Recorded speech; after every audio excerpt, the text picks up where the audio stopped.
My childhood had a lot of ups and downs, just anger and hurt and just not knowing where I belonged or where I fit in, especially when my siblings were born. They were born from my dad and my stepmom, who raised me since I was 3. When I was 13, it was end of 7th grade. I had a friend, and she was a foster child. I befriended her, and I think she always thought my life was so perfect. And one time she took me to a side of town that I knew I shouldn't have been in, and basically set me up to be snatched in the house and gang raped by my peers. I remember being snatched up the stairs, and I could hear my friend laughing on the porch, which just pierced my heart. I went away for summer camp, and I wrote in my diary that, I had, sex with, and I just wrote the names of the boys just to have a remembrance of it, because I just couldn't write the word rape. I couldn't say it. I couldn't think that that's what happened to me. And so that time when my parents found my diary, my dad read it, and he thought that, I was promiscuous, and that called me a tramp. I'll never forget that, because it just stung, to have your own dad say that to you about you.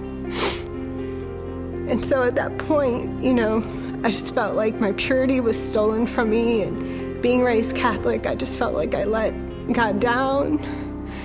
And so I just became what they said I was, and I just gave up.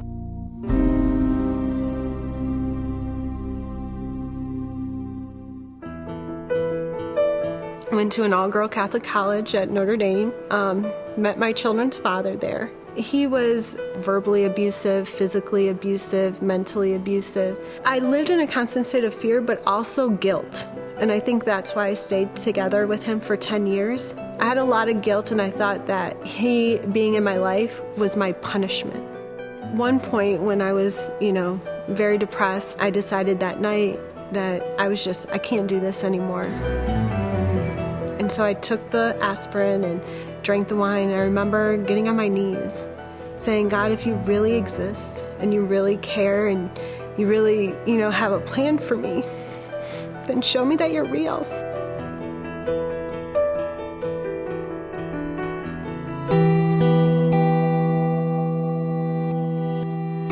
When I woke up the next morning, part of me was scared. But then when I saw my daughters and they were looking at me, with their little eyes, and I just remember them looking at me, Mommy, are you okay? And I thought, how could I have ever done this? How could I leave them? It was the most selfish thing I thought that I've ever done. And, I just knew at that point, God spared my life, and that I needed to do whatever it took to make sure that these girls didn't have the same path I had.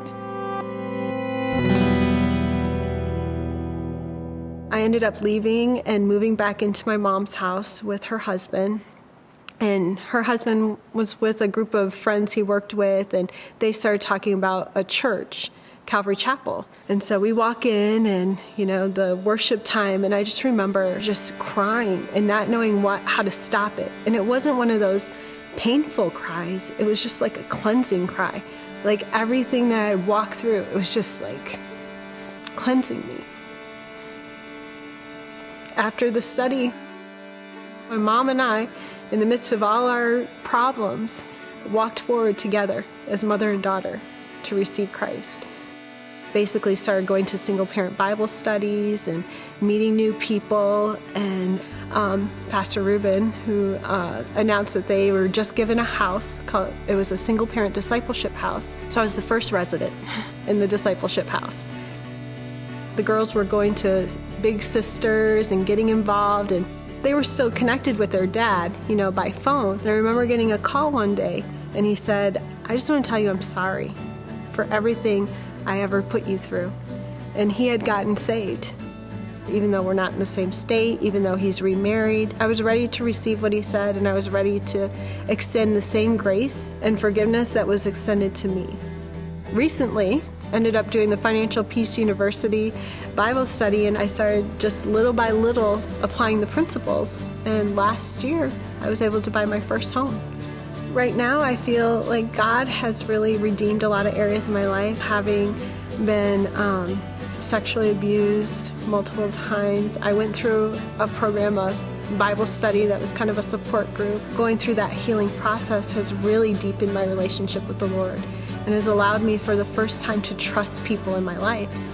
I just realized God puts the lonely in family, and He gave me a family down here at Calvary Chapel.